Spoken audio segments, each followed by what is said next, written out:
Hello, and welcome to Love on the Pod, a podcast about all the cheesy romantic TV movies we adore. I'm Danny. I'm Jessica. And I'm Sherri. Welcome. We are doing another Roundup episode, breaking down our sports movies picks this week. How did this one go for you guys? It was interesting. Yeah. I picked one very different movie. I don't know if you guys watched it, but we'll get to mine in a moment. Oh, I'm so excited to hear. Yeah. So each of us have two movies we have handpicked that follow along the theme of sports, however that was interpreted individually, and we're going to share with you our thoughts. So Jessica, you want to share your first movie? Yeah. So my husband is an avid golfer and he's teaching our kids to golf. So my first movie pick was Love on the Right Course. And that's a Hallmark movie. And it was the very first new movie of 2024. So it was just released this year. It stars Ashley Newbrough and Marcus Rosner, who also, they've been in lots of Hallmark movies separately, but they also starred together in Flipping for Christmas last holiday season, which I have not seen that one, but I would like to watch it. So the summary of this movie is that Whitney Williams, a professional golfer, suffers a series of setbacks that lead her to question her future in the sport. After an extended losing streak, she returns home to Budapest, Hungary to reevaluate her future in the sport. There, she meets a golf pro who helps her rediscover the joy of the game, and in the process, she finds love. This movie was filmed in Budapest, Hungary, but I really could not find very many details about exactly where, could not find the exact golf course. I even took screenshots of the movie and tried to use the Google image search, and that did not work. So somewhere in Budapest, Hungary, very beautiful location, very beautiful golf course. If anybody knows where it was actually filmed, please let us know, because I would be very interested to find out. So what did you guys think about this movie? Have you seen it? Yes, I actually really enjoyed this one. I did not recognize Ashley Newbrough. I couldn't place another movie that I had seen her in. So I looked at her IMDb and I didn't see any other movies. I saw lots of other TV movies on there, just not ones that I had seen before. But I thought she did a great job. I was excited to see Marcus Rosner. He's Charles in When Calls the Heart, and you guys know how much I love When Calls the Heart. But he also plays Marco DeLuca in the Vineyard series that we talked about a few weeks ago. So it was kind of cool to make that connection after seeing those movies. I did have a question though about this one for you, Jessica, because your husband is the golfer. Mm-hmm. In the beginning, what is the deal with the caddy? Is it normal for a caddy and a golfer to have that kind of relationship where he's upset with her for losing and he's just putting a lot of pressure on her and he's going on about how his career depends on her success? And so I'm just wondering, I guess I never really thought about that before. I just thought of a caddy as a caddy, you help out whatever golfer you're paired with. But is that normal? So I don't know if it's normal to be as mean as he was, but I do know that most golfers will split their win with their caddy. So really? So if you win a tournament, it's customary to give your caddy part of what you win. And so the goal for a caddy is to continue to move up and assist players who are really good, who will win, because some of these tournaments are $2, $3, $4, $5 million awards. Mm-hmm. And so that's probably what they were talking about there with moving up in his career. Women's golf, unfortunately, less people watch it. So the money is much smaller than it is in men's golf. But he was a jerk. He was a jerk. Mm-hmm. Yeah. And I think that's what struck me so much is I just was like, is this normal behavior for a caddy? I guess I just didn't. I always assumed that being a caddy was your entrance to trying to become a professional golfer. I didn't really ever think of being a caddy as a profession in itself. Yeah. So, yep. Well, and they also help read the lie and pick what club they're going to use. Like they really have to know the game and they have to know their player really well so they can help them make decisions. It's kind of like your assistant manager of the game. Okay. I can see that. That makes sense. Okay, there's my golf lesson for the day. So go ahead. Oh, I was going to say, I had a hard time sticking with this one. It just wasn't catching my attention. And I don't know if I was just distracted that day. I was doing laundry at the same time, or it just didn't catch my attention. I do like that the sports pro was a woman, which isn't typical of movies. It's usually the guy and then the woman's following after him. I really liked that she was the focus of the movie. But for me, it just didn't capture my attention. The dad's accent was distracting to me. They had this friend, Maria, and the whole time she was doing her lines, she was kept looking off to the side, almost like she was reading a cue card. I don't know if you noticed that, but that was very distracting for me. I thought it was okay. My favorite part of the movie was the gorgeous green dress she wore in the final scene. It was this short green lace overlay. I tried to find it on the internet. I couldn't find it anywhere. I found similar ones, but I couldn't find the dress. But yeah, it was just okay pretty for me. Mm-hmm. Yeah, I liked all her golf outfits. I thought she looked really cute throughout the movie. I liked the chemistry between Ashley Newbro and Marcus Rosner. I think they're believable as a couple. And the town scenes were cool. It looks gorgeous. It looks like a fun place to visit. But the golf course didn't look like it was struggling at all. And her dad didn't have a lot of money because we find out that he has a bill he needs to pay, or he's supposed to pay. That's $100,000 or $200,000. And I'm like, with a golf course of this magnitude, you need to have that much money because just the landscaping alone would cost so much money. And then they have this full-time pro, which also costs money. And, so that was kind of interesting. The golf course did not look like it was needing to be sold or on the way out. It looked beautiful. So I liked the movie. I don't think I would watch it again, probably, but I thought it was cute. Yeah, it's interesting that you say that because maybe it's just because I don't really know anything about golf. So I didn't really make those connections about the golf course not looking like it needed to be sold. That didn't even occur to me, but that's a really interesting point. Yeah. I mean, I'm familiar with that because my husband has worked at a golf course that probably should have been sold 20 years ago. I think I know what you're talking about. Yeah, that they've just let go to crap.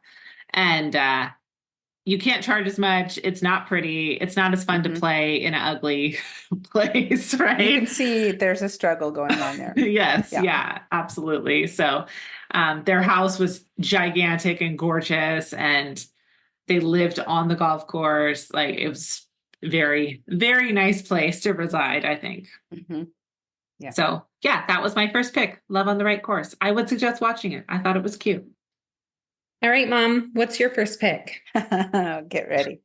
So I went a little dark on my first pick, and I didn't go with a Hallmark movie. I went with a Lifetime movie. And as we've mentioned in a prior podcast, we were all high school cheerleaders. Your sisters, both of them were high school cheerleaders. I coached cheer for 7 years. So I picked a Lifetime movie called The Wrong Cheerleader. It's from 2019, starring Christina Prosperi, David Meza, who's also known as David Barasque, and Vivica A. Fox, who also produced the film. I would say that she was the best part of this movie. And here's a little summary. Studious high school senior Becky joins the cheerleading squad at the encouragement of her best friend and quickly catches the eye of dangerously charming new student Rob. However, his affection soon morphs into a sinister obsession. He becomes increasingly possessive and controlling, and when a terrified Becky tries to distance herself, his behavior escalates into menacing threats and stalking. Desperate, Becky confides in her coach, Ms. Flynn. Together, they must race against time to stop Rob's chilling obsession before it's too late. What has anyone seen this one? Did anyone watch it? I watched it. Yeah, I watched it yesterday. What are your thoughts? I liked it. I liked it. I mean, I had to get rid of my criticism of the cheer stuff because when they're trying out for the team, I was like, Oh what my the gosh. heck is this? These people are terrible. And They're awful. And they've been on the team before. Like they get 1 8 count for their tryout. That's it.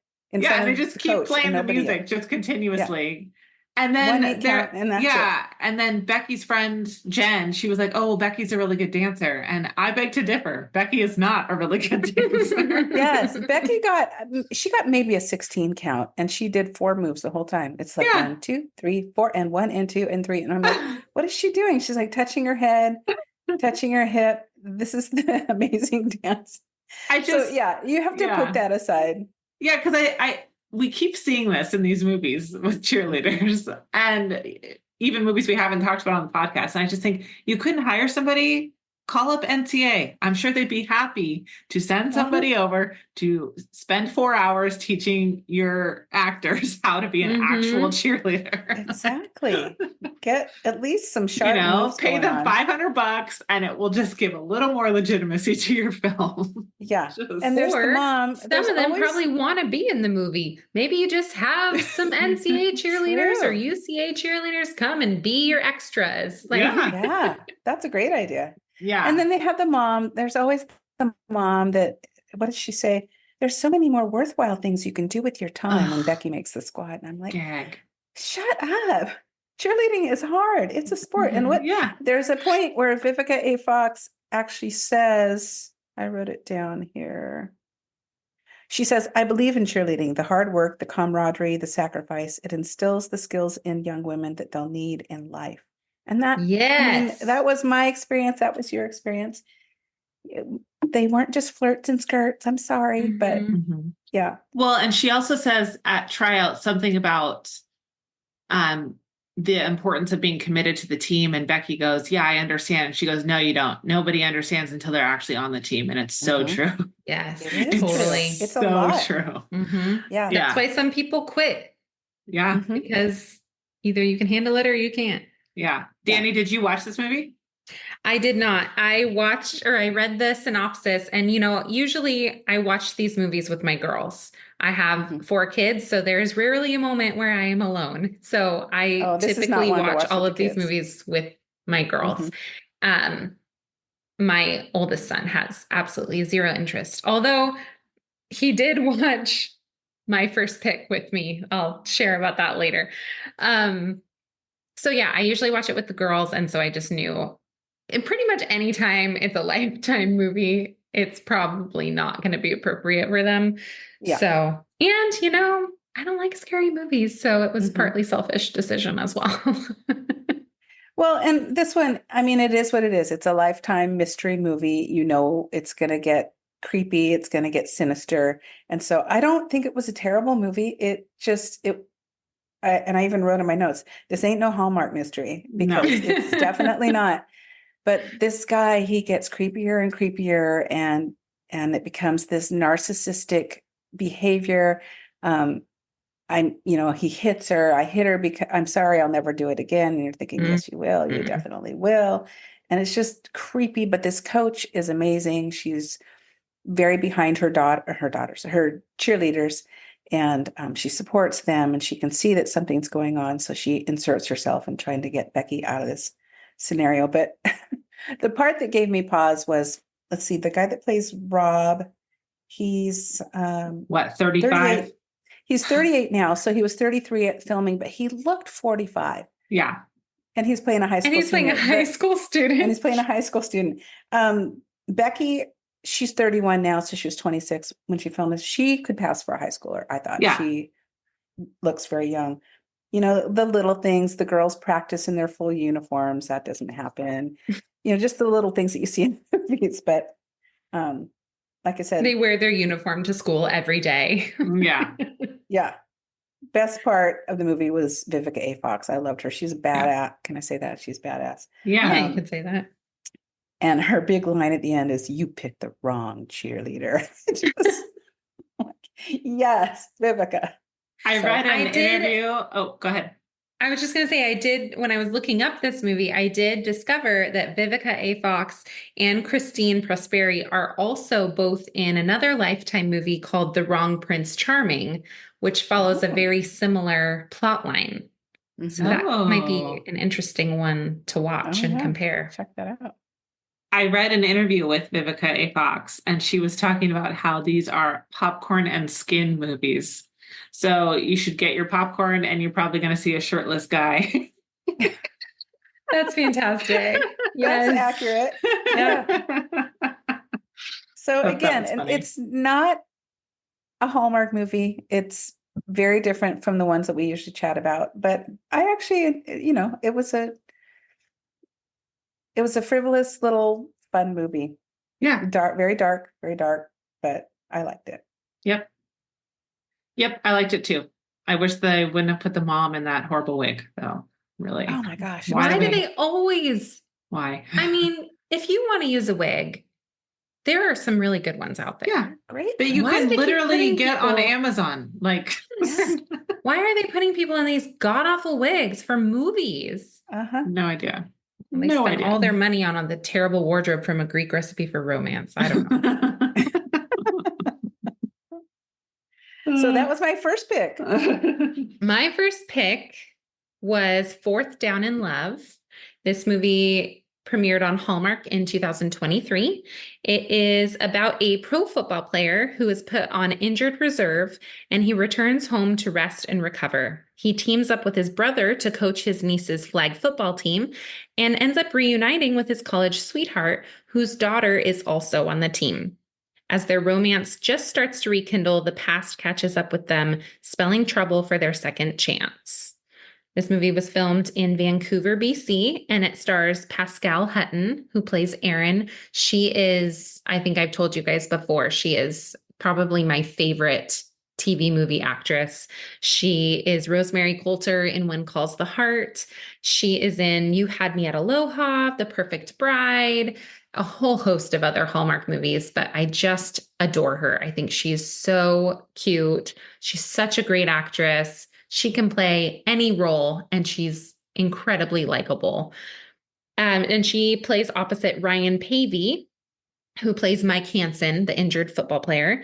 He is also in Two Tickets to Paradise, which we talked about a few weeks ago in our wedding roundup. He plays Josh. He's also in Christmas at the Plaza opposite Elizabeth Henstridge, and he's in Under the Christmas Sky, as well as lots of other TV movies. So I thought the casting in this movie was great. I thought their chemistry was phenomenal. I truly enjoyed watching this movie. I think it's one of my favorite Hallmark movies I've watched. And typically, as I mentioned before, my oldest son, he's almost 13, he does not enjoy TV movies with me. He usually is playing on his Nintendo or he's outside playing football. But when I told him I was watching a football movie, he was like, okay, fine, I'll watch it, but this better not ruin football for me. Oh my gosh.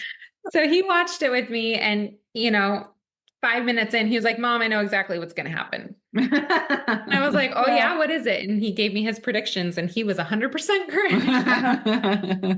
Which Not he hard loves to gloat about. By the end of the movie, he's like, I told you. So he didn't particularly love the movie, but we enjoyed watching it together. And I would definitely watch this one again. What did you guys think? Yeah, I watched this one, and it's funny that Tyler watched it with you because my husband, your dad, came in about a third of the way through and sat and watched it with me. And at the end, he said, that was pretty good. He seems like a good guy. So I thought that was really cute. For me, I wasn't initially taken by the chemistry between Mike and Erin, but it grew on me. And I think it's because we're coming off of just seeing Two Tickets to Paradise, and I really loved the chemistry between Ryan Pavey and Ashley Williams. Mm-hmm. But towards the end of this, I thought it was great. They worked together. There's the greasy hair slime ball agent guy. They have to put in. He bothers me so much, and he always plays that kind. Yes, he always plays the bad guy. He is in Virgin River on Netflix. He plays this like slimy cop, abusive husband, horrible guy. Yeah. And as soon as I saw him come on the screen, I was like, he's a bad guy. He's a bad guy. I know it. Yeah. Yeah, I really enjoyed it. And I think Coach Jimmy and his wife Danielle, I would have loved to see a little bit more character development with them because I thought they were adorable together. Yes. Everybody could see that Mike and Aaron belonged together. They just didn't initially see it in the beginning. And yeah, I liked it. It's one that I would watch again. Yeah, I loved the scene where they were like looking through the window when they Mhm. came home from their date, like parents watching their kids come home. It was Yeah. really cute. Okay, so I did watch this movie and I loved it. I thought it was so cute. I definitely, the manager or agent guy gave me Star is Born vibes, and I hated him immediately. I Mhm. still aggressively hate the guy from Star is Born. So yeah, I love the whole thing. I loved that they showed flag football. I love that they showed a team of all girls playing flag. I Mhm. thought that was really cool. I thought that the original coach that Aaron's daughter was playing for was funny, even though he was a jerk. I thought he was funny because he's like, I'm just here to start my kid as quarterback. Okay, that's all. That's literally Which is so honest. That happens. Oh yeah. Yeah. You see that all the time. Yeah. Well, and I do like that they showed Aaron's daughter as an integral part of the story. She wasn't just like an accessory. I have this kid. I'm a single mom. Here she is. Mhm. They actually highlighted her daughter as, a key character. Yeah. Mhm. Yep. I loved that. Yep. I think it was written well. I think it was acted well. Yeah. And Dexter watched this one with me. Oh. And he kept going because Phil was working and he kept going up to Phil, my husband, and saying, Dad, I'm watching a football movie. Oh. That's so sweet. So, yes, we liked that one. Mhm. All right, Jessica, give us your second pick. My second pick was The Perfect Catch, which is also a Hallmark movie that was released in 2017. This is another one that I had not seen before. It stars Andrew Walker and Nikki DeLoach, who are in 5 Hallmark movies together, including 3 films from the Curious Caterer series, which I have not watched yet, but I saw they just released a new one maybe a month or 2 ago. So I would like to watch it. We have a caterer who also solves mysteries. I mean, sure. We have a baker that solves mysteries and a family practice doctor. Yeah, Why not? tip line. Yeah, a concierge. Yeah, let's do it. So the synopsis is Jessica, a single parent owner of a struggling diner, finds the inspiration she needed when her high school boyfriend Chase, a professional baseball player, returns to town. This was filmed in Vancouver, BC, all over the place. And if you go to the I've Seen It on Hallmark blog, you can get some more specific locations. She talks about the Chase's parents' house, exactly where it is, and she found it and took pictures. She talks about the Save a Lot car lot, which is also a real place that's in Aldergrove, BC, and she has a few other locations listed on there. Her blog is not active anymore, but she does have a good 2 years worth of location scouting for Hallmark movies, which is really fun. Oh, yeah. As far as my thoughts on this film go, I actually wasn't a huge fan of it. I thought it was okay. I thought it was fine. Their chemistry was okay. I like them both separately, but I just kind of felt like it was just kind of a throwaway movie, just not my favorite. And I definitely wouldn't watch it again. I'm not upset that I watched it, but it was, yeah, the storyline wasn't anything to write home about, I didn't think. So What about you guys? Well, I watched this one and I typically love anything with Andrew Walker in it. He's adorable. I liked it. I thought it was a cute story. There were some things that fell flat for me. But I actually really enjoyed the movie. The boyfriend that she has in the beginning, he's very sensible. He wants to do things by the book. Does it make sense on paper? And so when she decides she wants to open up this food truck as kind of a companion to the restaurant, he calls her ideas ridiculous, which really made me angry.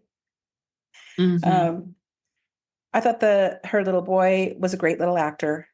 I liked the story that she was divorced instead of always following the tragic widow narrative. The part that I just thought was silly was the kiss in the end when they're in the middle of the ball field. They've just announced all these little players. They're like maybe 8, 10 years old. And they come together in this passionate kiss. And the boys are all standing on the sidelines like, what is happening? Yeah. And then her whole family rushes the field and gathers around. Seems very inappropriate. And yeah, everyone's just watching them and applauding them as they kiss. And I thought, this kid would be so embarrassed. My mom's making out with this guy on the field. And how many families are in the stands watching that are like, who are these people? What is going on? It's not like a Major League Baseball game. It's a little kids' little league game, and the whole family runs on and surrounds them because they're so happy about this kiss. So that was a little silly, and again, I probably won't watch it again, but I thought it was enjoyable. I did not watch this one, so I haven't seen it yet, but I do love Nikki DeLoach.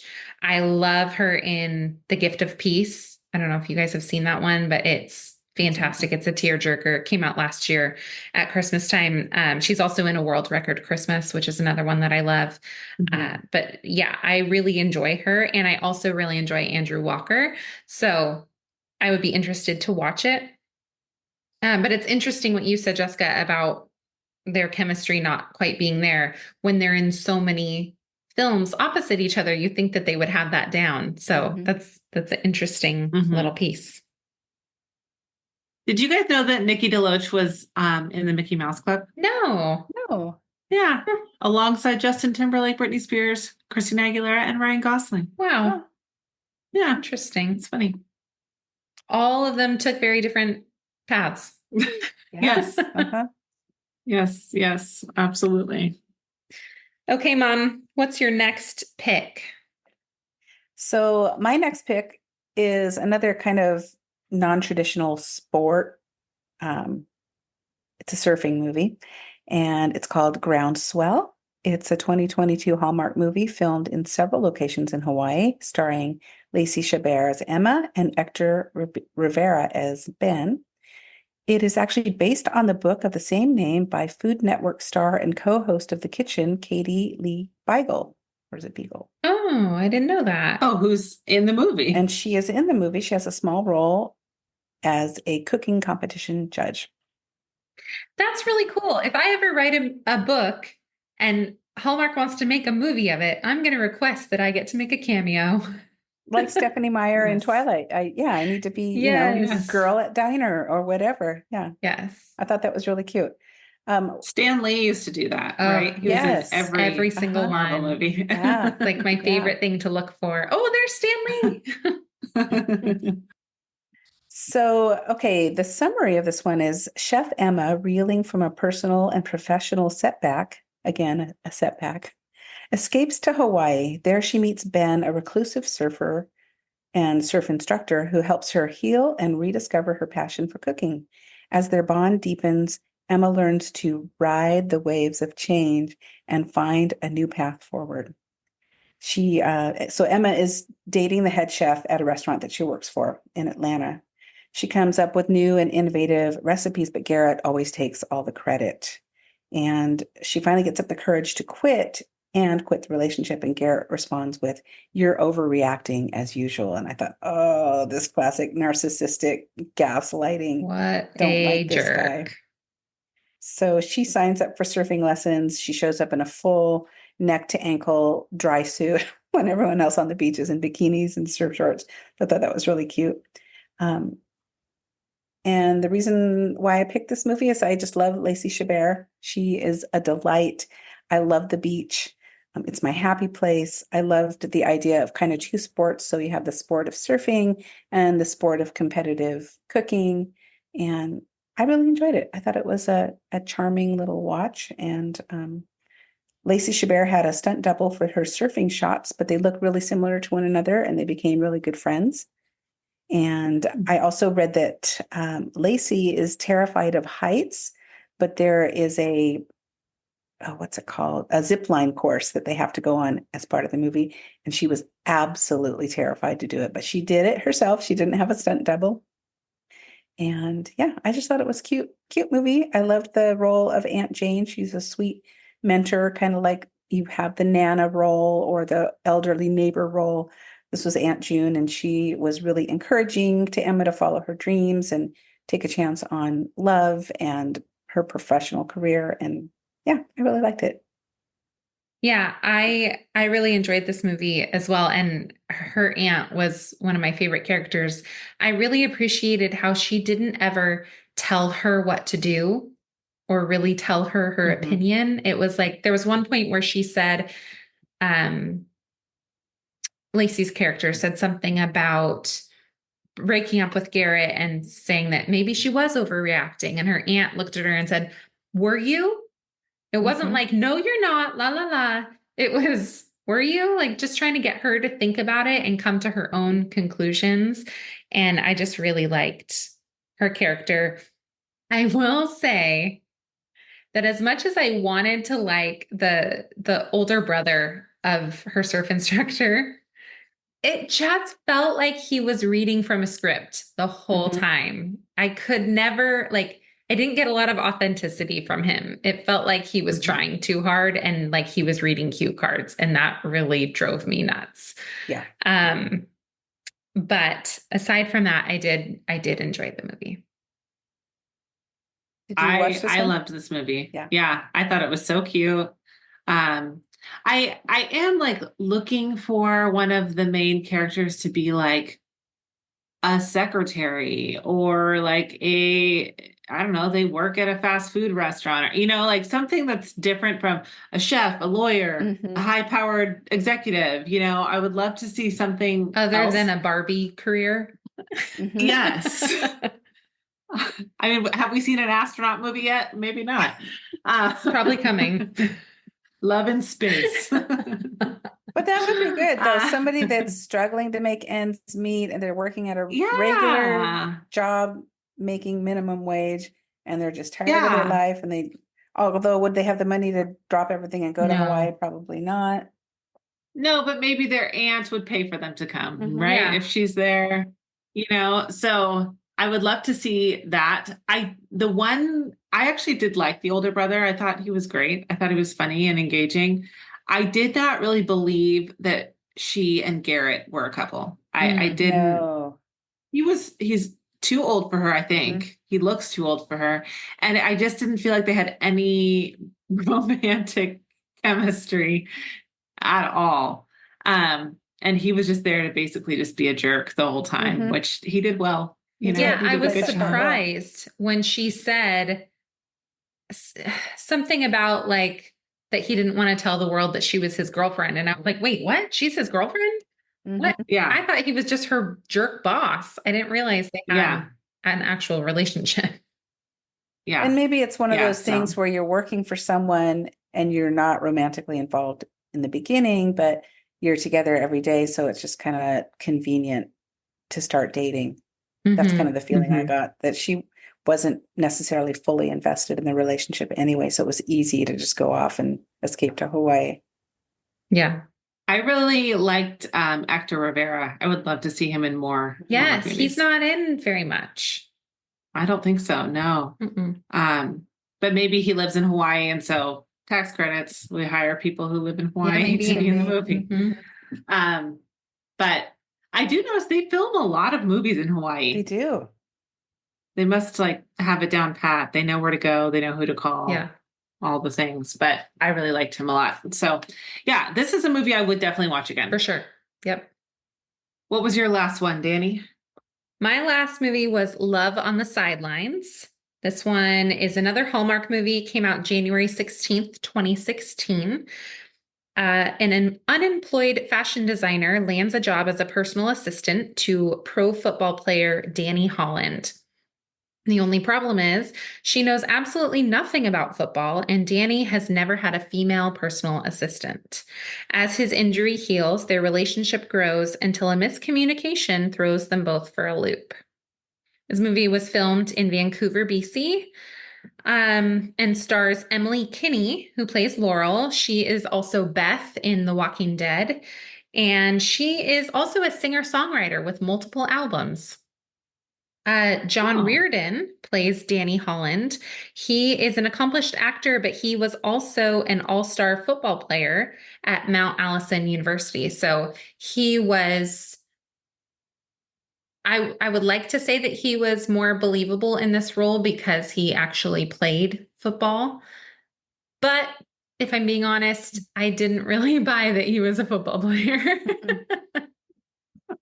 No, My pompous favorite chauvinist. part, Yes, but yes, my favorite part of this movie was his dog Newt. He's a Great Dane, and I yes. have a Great Dane, so he, immediately warmed my heart. Such a sweet dog, so cute. And Emily Kinney is just this teeny tiny little thing.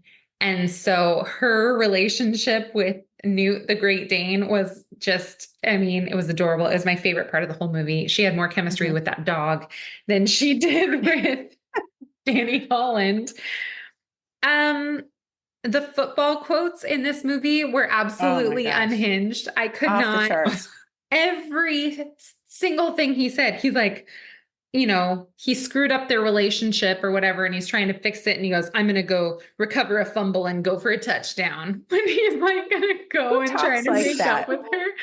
And in the beginning, when she first becomes his personal assistant and she messed some things up, he's like, that was a major fumble. But my favorite was in the end when they like reconcile and they kiss and she goes, is that what you would call a Hail Mary? Oh my gosh. I was just like, you've got to be kidding me. Is this happening? This is a Hallmark movie? Yes. Oh my gosh. I haven't seen this Don't one. watch it. It's a waste of time. Yeah, I did watch it. Just, yeah. And Danny was so chauvinistic, so full of himself. He How was she even fell for horrible. him, I don't know, because I'd be thinking, this guy, I'm going to quit this job as soon as I can. Mhm. And his teammate Ron is kind of pursuing Laurel, but then he jumps to pursuing Danny's sister very, very quickly. And I'm like, this guy's a player. But that's the biggest thing I wrote about was lots of football references. You had Yes. more fumbles than receptions. Might be time to throw in the towel. And, Emily Kinney, I will say she's adorable. She reminds me of a mix between Anna Faris from House Bunny and Friends Mhm. and Judy Greer, the one that played Tom Tom in 13 Going on 30. Mash them Oh, together, and yeah. that's her. Mhm. Did not know she was a singer-songwriter, but that takes me back to Groundswell. We were talking about Hector Rivera, and he is actually also an actor, singer, and visual artist. So I'd love to look up and Oh, see interesting. if his voice sounds as good as he looks, because he's a cutie. But yeah, this movie, I didn't get their chemistry. It's funny that you said that she had more chemistry with the Great Dane, because I agree 100%. I didn't like him. I didn't believe he was a football player. He seemed like, the rich guy's kid who just drives around in his fancy car and orders people Mhm. around. This was not a fave for me. No, he just was mean. He was Mhm. so mean, and he was so hyper focused on she's a female, so she can't be my personal assistant because she wouldn't be allowed in the locker room. I'm like, why do you need a personal assistant in the locker room anyway? And he's like, Exactly. well, can you spot me 150 pounds on the bench press? And like, it was That's just, not what I a was like, personal what is assistant does. happening That's right a trainer. now? Why is Yeah. this? Who wrote this crap? And his family was so lovely, but he was just a Yes. jerk. He was nasty. I didn't get Yeah. it. I don't really know why she fell in love with him. It was Mhm. not, it's not my favorite. Can't No. say I'll watch it again. And what's interesting is when there was a movie that I had in my mind that I really wanted to pick for this roundup because it's about um this guy that comes home for the holidays and he rekindles with his high school sweetheart and they're planning this town homecoming. It's called Snow Coming. And he was a football player. And I really wanted to pick this movie, Oh, but I yes. couldn't remember what it was called. I couldn't find it. So I Uh-huh. just picked Love on the Sidelines, having never seen it before. when the movie was over on the app, it pops up and it goes, "We also think you'd like," and there was snow coming. And I was like, you're telling me I just wasted my time watching this dumpster fire of a movie. There's the one I really wanted. Yep. I've seen that one. It is very cute. Based on your glowing reviews, I think I will not be watching this movie. But if you want to see a good movie that Emily Kinney is in, Santa Boot Camp came out, I think, last season, maybe the season before. Okay. It stars her and Rita Moreno, and it was directed by Melissa Joan Hart. The Lifetime movie. Excellent. Love it. So cute. So highly recommend that one. Okay. I'll have to watch that one. Yeah. Yep. And there's no murders or anything in it, even though it's Lifetime. Okay. Good. Yeah. Well, Lifetime does Christmas well, I think. Yes. Yeah. It's like for a small fraction of the year, they're full of joy, and then it all disappears. And it's all about stalking and abductions. Yeah. Oh, gosh. All right. So that brings us to the end of our roundup. Mom, do you want to talk a little bit about the movie we're discussing next week? Oh, yes. What are we discussing next week? 2 Scoops of Italy, starring Hunter King. And I have not watched it yet. That will be my pick. No? Yes. Oh. I was agreeing. I haven't watched it yet. Yes, you're correct. I thought you were saying, nope, that's not what we're doing. No, Mom, you have watched it before. Don't you remember? It was a dream. So I am excited to see that one. I love Hunter King, and it's another movie in another country, and I think that'll be a fun watch. So tune in. Lord knows we need something to redeem us from the last movie. So save our souls. I hope so. Be sure to follow us on Instagram at Love on the Pod and share your episode thoughts or ideas by emailing us at loveonthepod@gmail.com. Plus, you can text us with future movie recommendations using the link in our show notes. If you love this episode and want to hear more, please subscribe to the podcast as we drop new episodes weekly. Have a great week, and we'll see you soon. Bye.